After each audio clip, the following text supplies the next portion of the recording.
মেয়ের জন্য তার বাবা রাজশাহী থেকে এতগুলো আম নিয়ে এসেছে। বাংলাদেশের মধ্যে সবচাইতে বিখ্যাত আম হচ্ছে রাজশাহীর আম, অনেকেই হয়তো জানেন। এখন আসলে কোনো চিন্তাই নেই, ঘরে বসে রাজশাহীর আম খাওয়া যায়। মেয়েটা তো আম খেতে অনেক বেশি পছন্দ করে। আলহামদুলিল্লাহ, মাশাআল্লাহ, এই বছর প্রচুর প্রচুর আম খেয়েছে, আমিও খেয়েছি। মেয়ের জন্য তাই তার বাবা ফরমালিন মুক্ত আম বেছে বেছে নিয়ে এসেছে। আমার শ্বশুর বাড়িতে তো প্রচুর আম ধরে, কিন্তু এবছর তেমন একটা আম খাওয়া হয়নি, ব্যস্ততার কারণে বাড়িতে আর যাওয়া হয়নি, আর খাওয়াও হয়নি। আমাদের আশেপাশে যে আমগুলো বিক্রি করে এগুলো খেতে মন চায় না, তারপরেও খেতে হয়, কারণ এগুলো প্রচুর প্রচুর ফরমালিন থাকে। দেখে জেনে শুনে তারপরে মনে হচ্ছে আমরা বিষ খাই, এরকম একটা অবস্থা। শহরের বাড়িতে থাকলে এরকমই হয় আসলে, চাইলেও তেমন ফ্রেশ মানে ফরমালিন মুক্ত কোনো কিছুই খাওয়া যায় না, সব কিছুতেই যা কেন জানি ভেজাল মিশে থাকে। তারপরেও আমরা জেনে শুনে এগুলোই খাই। এই যে এত বড় একটা কার্টুন নিয়ে এসেছে, এখানে অনেকগুলো আম ছিল, প্রায় 20 কেজি হবে, এটা 20 কেজির একটা কার্টুন। মেয়ের বাবা এটা হচ্ছে আমরুপালি আম এনেছে, এটা অনেক বেশি মজার ছিল, অনেক বেশি মিষ্টি। আমি একটু কয়েকটা পাকা পেয়েছিলাম, সবগুলো পাকা না, আসলে কাঁচা দেখে আনা হয়েছে যাতে অনেক দিন রেখে খাওয়া যায়। এরপর আমি একটা করে বের করে দেখছিলাম যে আসলে কতগুলো আম এখানে আছে। এখানে আমি এরপরে গুনে দেখলাম যে 107-8টার মতো হবে, হয়তো 20 কেজিতে মোট 107-8টা হয়েছিল। আমগুলো একেবারেই কাঁচা ছিল, এর ভিতরে 4 থেকে 5টার মতো হচ্ছে আমি পেয়েছিলাম পাকা আম। প্রথমবারের মতো রাজশাহী থেকে এভাবে আমাদের জন্য এত বড় একটা কার্টুন করে আম এনেছে। আলহামদুলিল্লাহ, মাশাআল্লাহ, দেখে খুবই ভালো লাগলো।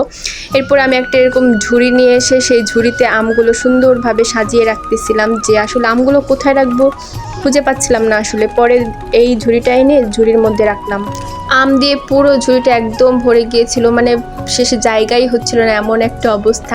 আর সবচেয়ে মজার ব্যাপার হচ্ছে এই যে এই আমটা দেখতে পাচ্ছেন, এই আমটা হচ্ছে আমি এই অবস্থায় এখানে পেয়েছি। দেখে খুব হাসি পাচ্ছিল যে কে যেন এরকম ড্রয়িং করে এর মধ্যে রেখে দিয়েছে।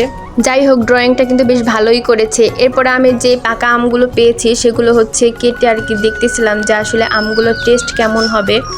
তো ফার্স্টে আমি একটা আম নিয়ে তারপরে কেটে নিলাম, তারপরে দেখলাম যে এই আমটা আসলে অনেক বেশি মিষ্টি ছিল। আসলে আম দেখলেই বোঝা যায় কোনটা ফরমালিন মুক্ত আর কোনটা ফরমালিন দেওয়া। তো এটা দেখেই বোঝা যাচ্ছিল একদম ফ্রেশ টাটকা আম। আমি যখন আমগুলো কাটতেছিলাম তখন মেয়ে ঘুমাচ্ছিল, তাই হচ্ছে আমি আমগুলো কেটে ওর জন্য রেখে দিয়েছিলাম প্লেটে করে সাজিয়ে। ও যখন ঘুম থেকে উঠলো তারপরে আমি ওকে দিয়েছিলাম, আর সে খেয়েছে খুব তৃপ্তি করে। সত্যি বলতে কি, এই আমগুলো খেতে অনেক বেশি মিষ্টি ছিল, আর দেখলেই বোঝা যাচ্ছে কি সুন্দর একদম তরতাজা একদম ফ্রেশ আম। তো বাজারের আমগুলোর মধ্যে এরকম টেস্ট কখনোই পাওয়া যায় না। এরপরে মেয়ের বাবাকে বলেছিলাম কয়েকটা নিউজ পেপার আনার জন্য, কারণ আমি দেখেছিলাম যে নিউজ পেপারে নাকি মুড়িয়ে রাখলে আমগুলো তাড়াতাড়ি পাকে। এর জন্য তাড়াতাড়ি পাকার জন্য প্রত্যেকটা আম এভাবে করে মুড়িয়ে রেখেছি। আর মুড়িয়ে রাখার 2 দিন পরে হচ্ছে আমি এই আমগুলো খুলতেছিলাম যে আসলে আমগুলো পাকছে কিনা দেখার জন্য। তারপরে দেখলাম একটা কাগজের মধ্যে যেগুলো মুড়িয়ে রাখছিলাম ওখান থেকে 2টা আম মাত্র পেকেছে। এরপর এটা কেটে দেখলাম যে আসলে টেস্ট এটা কেমন। একই রকম টেস্ট ছিল আসলে। সত্যি এই আমগুলো অনেক বেশি মজার, চাইলে আপনারাও রাজশাহীর এই আমগুলো খেতে পারেন।